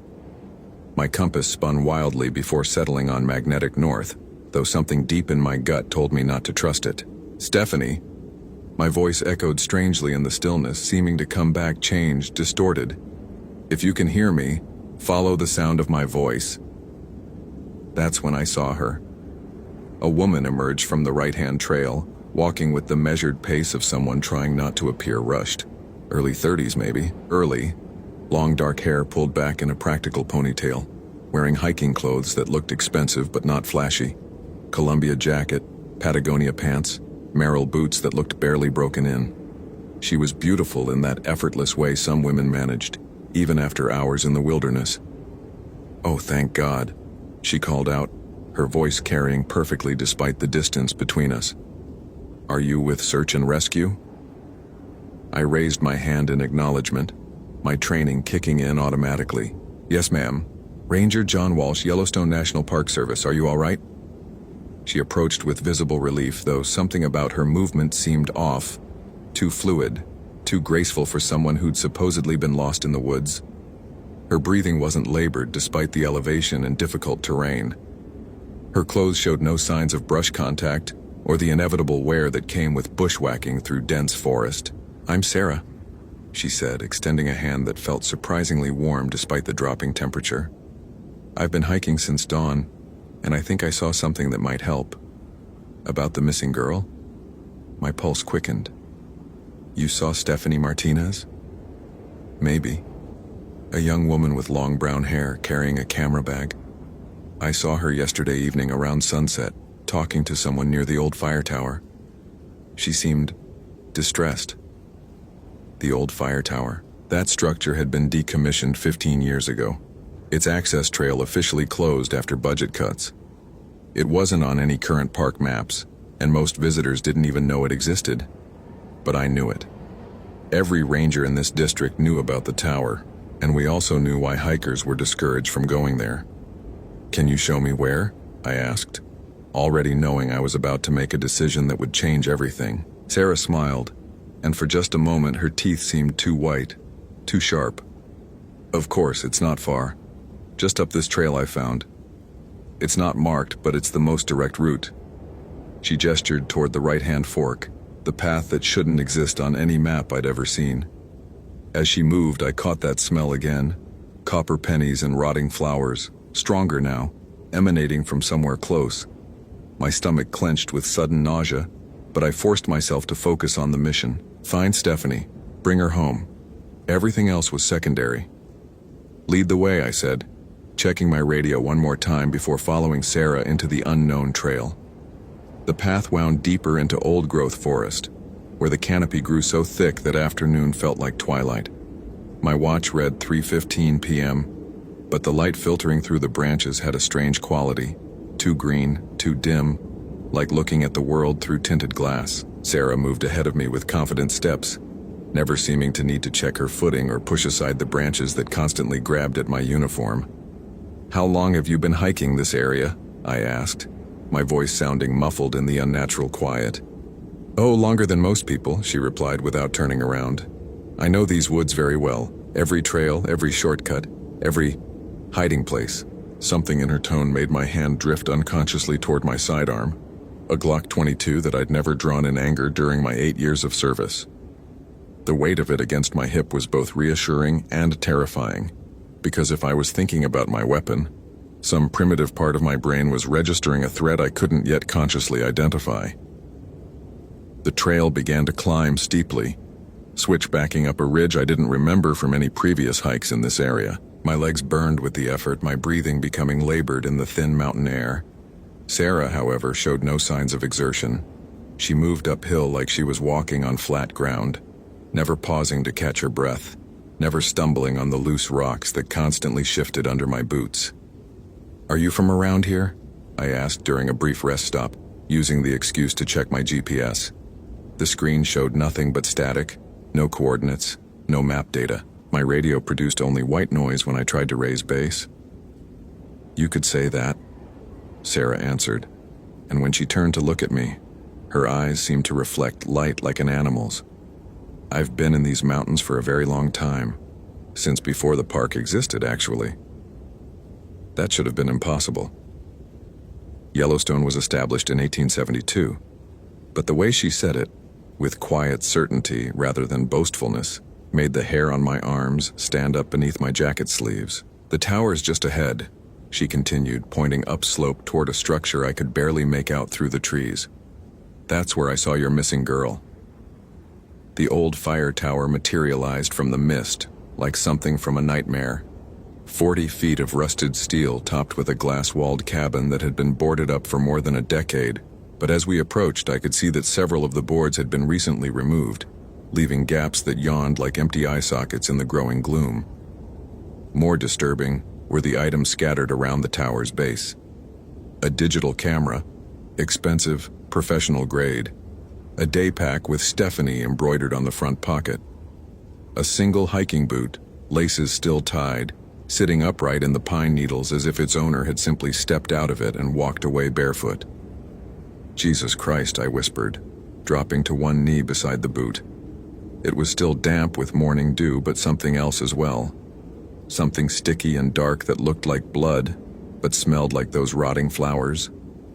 "She's up there," Sarah said softly, pointing toward the tower cabin. "At least part of her is."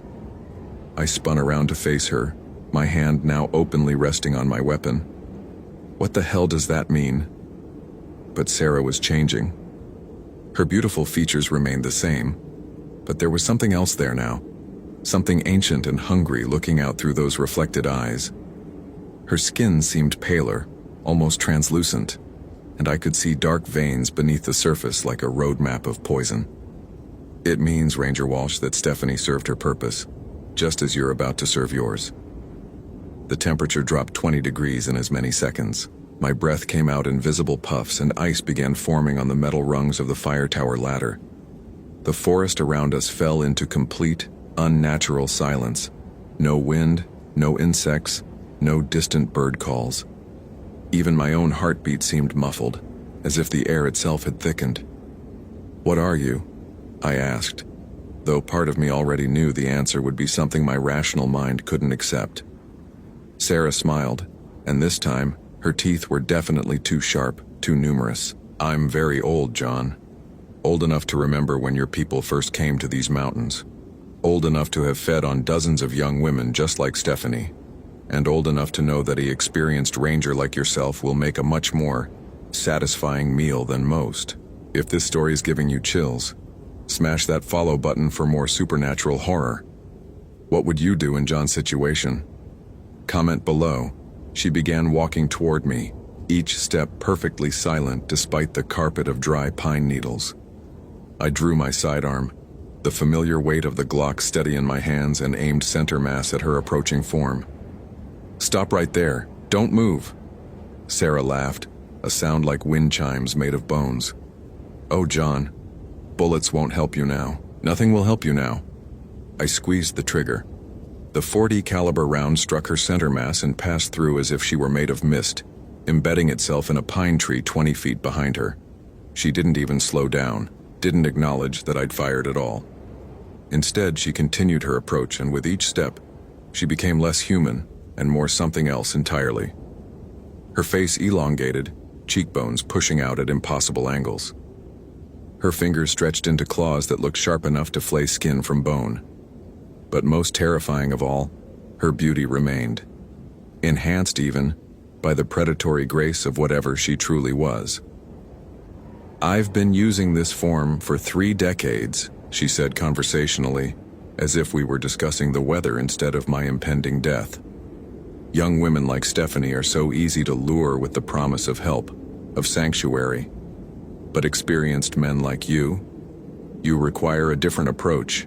My training kicked in despite the supernatural impossibility of the situation. I keyed my radio, hoping against hope that something would get through. Mayday, Mayday. Unit 23 requesting immediate backup at the old fire tower, Sector 7 Alpha. Suspect is... I couldn't finish the sentence. How do you report that you're being stalked by something that looked human but definitely wasn't? Static answered me. Not even the emergency frequency was working. Stephanie! I shouted toward the tower. Stephanie, if you're up there, I'm here to help. A sound came from the boarded cabin above, weak, barely audible, but definitely human. A moan of pain or fear or both. Sarah's head snapped toward the tower with predatory alertness. She's still alive, if that's what you're wondering. Barely. I've been savoring her, but she won't last much longer without proper attention. Rage flooded through my system, burning away the supernatural fear.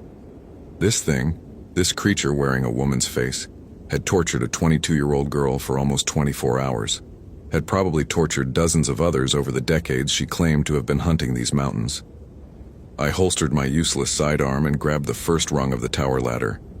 I wouldn't do that if I were you, Sarah called out, her voice now containing harmonics that no human throat could produce. The climb is treacherous, but I was already moving, hand over hand up the rusted steel rungs.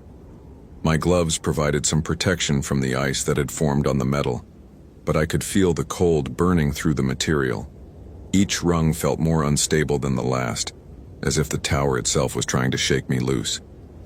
10 feet up, I risked a glance down. Sarah stood directly below me, no longer bothering to maintain her human appearance. What I saw made me nearly lose my grip.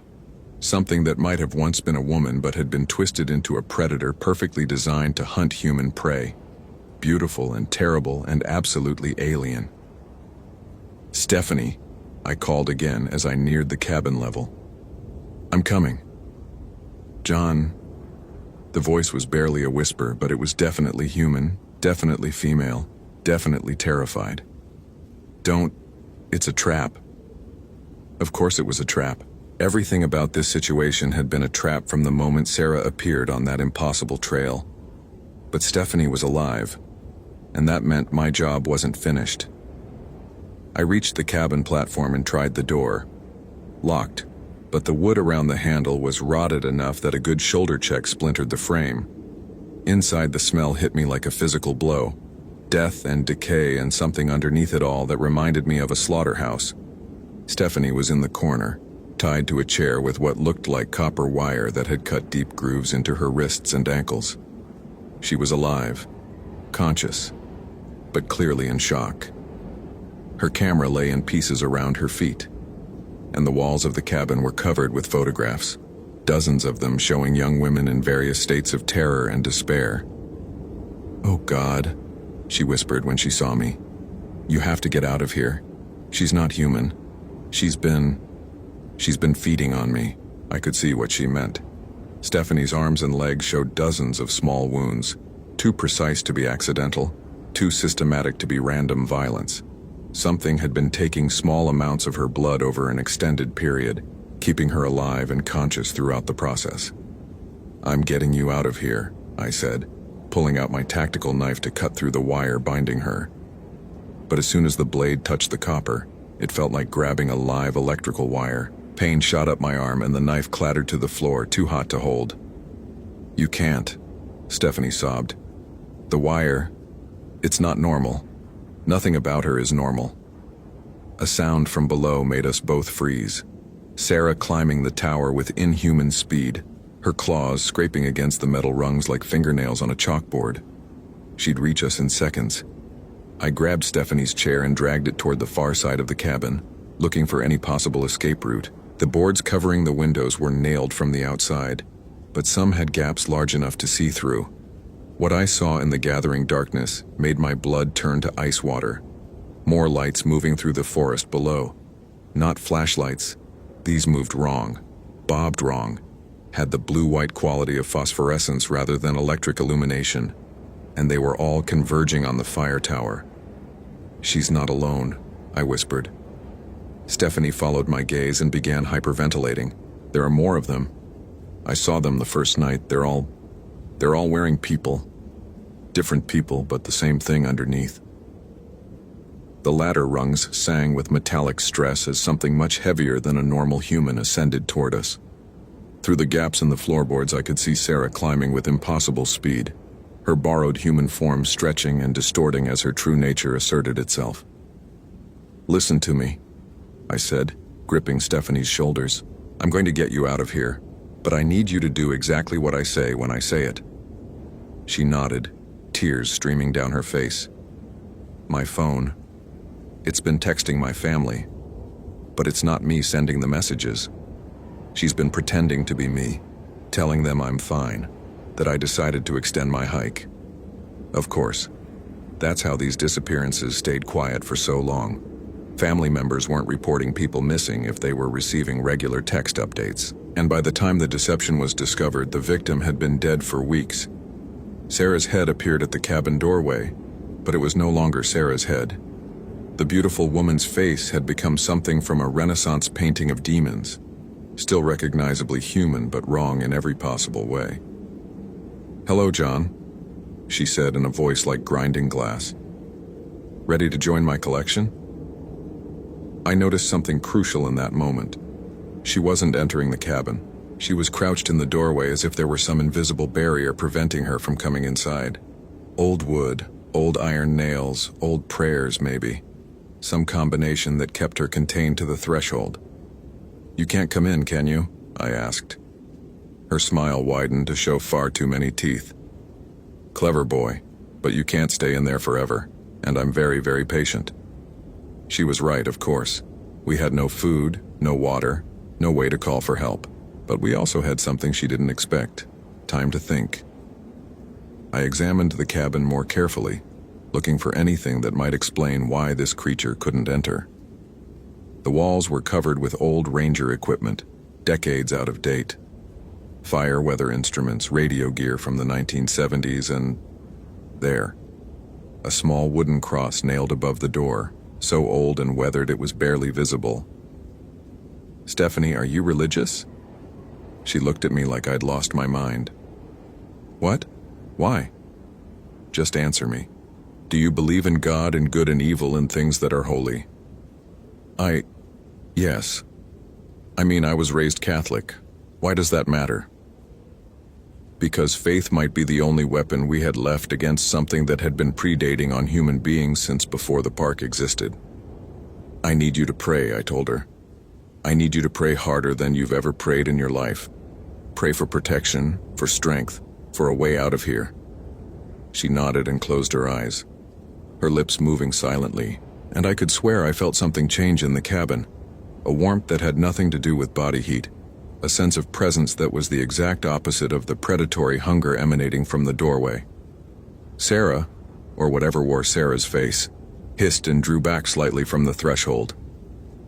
"Interesting," she said, "but prayer won't save you when dawn comes, and I can enter freely." Dawn. Of course, creatures like this often had rules, limitations that governed their supernatural abilities.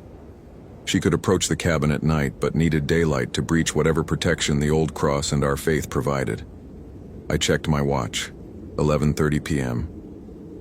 We had maybe 6 hours before sunrise, 6 hours to figure out how to kill something that shrugged off bullets and had been hunting these mountains since before my great-grandmother was born. The next few hours passed in a nightmare of psychological warfare. Sarah remained in the doorway, sometimes appearing as the beautiful woman I'd first encountered, sometimes revealing her true form in all its terrible glory. She talked constantly, describing in graphic detail what she'd done to other victims over the decades, how she planned to make our deaths last for days rather than hours. But she also revealed information she probably shouldn't have, details about her nature, her limitations, her connection to this particular place. She'd been bound to the fire tower by some event in the past, trapped in a hunting territory she couldn't leave. The stolen identities, the possessed bodies, even her supernatural abilities were all dependent on maintaining this connection to her original site of power. "What happened here?" I asked during a lull in her monologue. "What made you?" For the first time, uncertainty crossed her features. A mistake, a ritual that went wrong, or perhaps too right. 1952, a group of researchers thought they could control forces they didn't understand. 1952, 6 years before the fire tower was built. Whatever had happened here had predated the structure I was currently trapped in. I helped Stephanie move away from the chair, massaging circulation back into her arms and legs while she continued her silent prayers. Her wounds were worse than I'd initially thought, not just the systematic feeding marks, but signs of psychological torture that would take years of therapy to heal, if they ever fully healed at all. "My family," she whispered. "Do they know I'm really missing?" "They will soon. When I don't check in, search teams will come looking for both of us." But even as I said it, I wondered if that was true. Sarah had demonstrated an ability to manipulate technology, my GPS, my radio, probably my cell phone too. She could easily send fake check-in reports, buy herself more time before anyone realized we were in trouble. Around 3 a.m., the other lights I'd seen in the forest began to approach the tower. Sarah's companions, or perhaps other aspects of the same entity. They circled the base of the structure like wolves, occasionally calling up to her in voices that might have once been human but had been corrupted beyond recognition. "My family," Sarah called down to them in her grinding glass voice. "Soon we'll have fresh meat for everyone." But I was beginning to understand something important about our situation. This creature was powerful, ancient and utterly malevolent, but she was also trapped by the same supernatural rules that governed her existence. She couldn't enter the cabin before dawn, couldn't leave her territory around the fire tower, and most importantly, couldn't affect people who were under some form of spiritual protection. The cross above the door wasn't just decoration, it was a ward, placed here by someone who'd known what kind of evil had been unleashed in 1952. "Stephanie," I said quietly, "I need you to tell me everything you remember about how she captured you. Every detail, no matter how small it seems." Through her tears and trauma, she began to reconstruct the events of 2 nights ago. She'd been photographing sunset from a ridge about 2 miles south when she'd encountered a lost hiker, a beautiful woman who claimed to need help finding her campsite. The woman had led her away from the marked trails deeper into the forest, until they reached what appeared to be a small cabin. But it wasn't really a cabin. It was some kind of construct, an illusion that looked like shelter but was actually a trap. Once Stephanie had entered, she'd found herself in the fire tower instead, bound with copper wire and completely at the mercy of something that fed on human terror as much as human blood. "She made me watch," Stephanie whispered. "Photos and videos on my own camera. other people she'd caught over the years. She wanted me to understand what was going to happen to me. The systematic psychological torture was as important to the creature as the physical feeding. It wasn't just predation. It was a form of worship, a ritual that fed whatever dark force had created her in the first place. But rituals could be disrupted. Worship could be defiled. And traps could sometimes be turned against their creators. I began examining the cabin more systematically, looking for anything else that might have been left by previous rangers or researchers who'd known about this threat.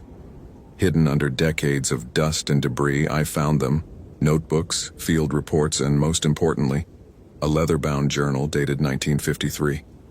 The handwriting was barely legible, but the story it told made my blood run cold. A team of university researchers, funded by some unnamed government agency, had come to Yellowstone in 1952 to investigate reports of anomalous phenomena in the backcountry. They'd found evidence of Native American warnings about this area, stories of a hunger spirit that wore human faces and fed on lost travelers. Instead of heeding the warnings, they'd attempted to summon and control the entity for study. The ritual had gone catastrophically wrong, binding the spirit to this location but also giving it unprecedented power within its territory. Of the 6 researchers, only one had survived to write the journal, and his account ended abruptly in mid-sentence, as if he'd been interrupted while writing. But he'd also included detailed notes about the creature's weaknesses. Fire couldn't harm it directly, but burning certain materials could disrupt its connection to the physical world. Salt circles could provide temporary protection, and most importantly, the binding ritual could be reversed if performed correctly. The problem was that the reversal required specific materials, including the ashes of something the creature valued, mixed with earth from the site of its original summoning. I looked around the cabin with new eyes. If this was where the researchers had first contacted the entity, then this was also where it could be banished. But I needed to find remnants of the original ritual site, and I needed to create a fire hot enough to reduce the creature to ash. Dawn was still 2 hours away when I made my decision. Stephanie, I need you to keep praying. No matter what you see or hear in the next few minutes, don't stop praying. What are you going to do? I pulled out my emergency flare gun, standard equipment that I'd forgotten about in the supernatural terror of the evening. 3 flares, each burning at over 2,000 degrees Fahrenheit. Hot enough to melt copper wire, hot enough to set the entire tower ablaze. I'm going to send this bitch back to hell. Sarah must have sensed my intentions, because she began throwing herself against the invisible barrier at the doorway with increasing desperation. The wooden cross above the door shook with each impact, and I could see hairline cracks forming in its weathered surface. I fired the first flare directly at the copper wire binding Stephanie's chair. The metal melted instantly, releasing her from bonds that had held her for 2 days. She collapsed to the floor, but she was free. The second flare I aimed at the floor of the cabin, where the journal had indicated the original summoning circle had been carved. Ancient symbols became visible in the wood as the intense heat revealed markings that had been hidden for decades. Sarah's screams of rage echoed from the doorway, joined by the howls of her companions below. The entire tower began to shake as if earthquake was ripping through the mountain. But I still had one more flare, and I'd found what I was looking for: a small wooden box hidden under loose floorboards containing what looked like bone ash and dried herbs. The researchers' backup plan, in case their primary ritual failed. I scattered the contents across the burning summoning circle and fired my last flare into the mixture. The explosion of light was visible from space, or so it seemed to my night-adapted eyes. But more than light erupted from that burning circle, something that was the exact opposite of the predatory hunger that had stalked these mountains for 70 years. A cleansing force that made Sarah's screams turn from rage to genuine terror. "No!" she shrieked from the doorway. "You don't understand what you're doing. Without me, there are others, worse things. I was holding them back." But I was beyond listening to the lies of something that had tortured and murdered dozens of innocent people. I grabbed Stephanie and pulled her toward the now blazing hole in the cabin floor. "We're going down through the tower structure," I shouted over the supernatural wind that had begun howling around us. "Stay close and keep praying." The metal ladder was too hot to touch directly, but I used my jacket as protection and began our descent. Above us, Sarah's form was dissolving in the cleansing fire, her stolen beauty finally revealing the ancient corruption underneath. We reached the ground just as the entire tower began to collapse. I shielded Stephanie with my body as burning debris rained down around us. But none of it touched us. The same force that had protected us in the cabin seemed to extend to the clearing around the tower's base. The other lights in the forest, Sarah's family, winked out one by one as their connection to their source of power was severed. Within minutes, the supernatural silence that had blanketed this part of the forest lifted, replaced by normal night sounds and the distant rumble of thunder from the approaching storm. "Is she gone?" Stephanie asked, clinging to my arm as we watched the tower burn. "She's gone," I confirmed, though I wasn't entirely sure I believed it myself. We made our way back to the main trail using my backup flashlight, a journey that took 3 hours through terrain that should have been familiar, but somehow wasn't. The impossible paths Sarah had used to lure us to the tower had vanished, leaving only the official park trails marked on every map. My radio crackled to life as we reached the trailhead, base camp's voice cutting through the static with blessed normalcy. "Unit 23, please respond. You're 3 hours overdue for check-in." "Unit 23 to base," I replied, my voice hoarse from smoke and exhaustion. "Subject located and secured, requesting immediate medical evacuation and a full incident report team." "Copy that, Unit 23. Medical helicopter en route to your coordinates. ETA 15 minutes. As we waited for the helicopter, Stephanie asked the question I'd been dreading. "What are you going to tell them? About what really happened up there?" I looked back toward the dying glow on the horizon, where 70 years of accumulated evil was finally being consumed by cleansing fire. "The truth," I said, "or as much of it as they'll believe. But in my incident report, I would also include a recommendation that the area around the old fire tower be permanently closed to public access, and that any future disappearances in this sector be investigated with extreme caution and a full understanding of what might be waiting in the deep woods." Because even though Sarah was gone, her final words echoed in my memory. "Without me, there are others. Worse things. Some hungers, once awakened, never truly sleep." The helicopter's searchlight cut through the pre-dawn darkness as it approached our position, and I helped Stephanie to her feet. She would need months of physical therapy, years of psychological counseling, and might never fully recover from what she'd endured. But she was alive, and that was what mattered. As for me, I would go home to my wife and daughter, hold them a little tighter, and try not to think about the other fires that might be burning in the deep wilderness. Try not to wonder what other research teams had made, what other mistakes in what other remote locations. Try not to listen too carefully to the radio reports of missing hikers in sectors where the silence seemed just a little too complete. But I would also keep the emergency flares in my pack fully stocked, and I would never again discount the power of an old wooden cross nailed above a door. Some protection is worth believing in, whether you understand it or not. Holy hell, that was intense. Did that ending blow your mind? Like, if you want more terrifying Ranger stories, follow for daily supernatural horror, and comment your theory about what really happened to Stephanie. I read every single one.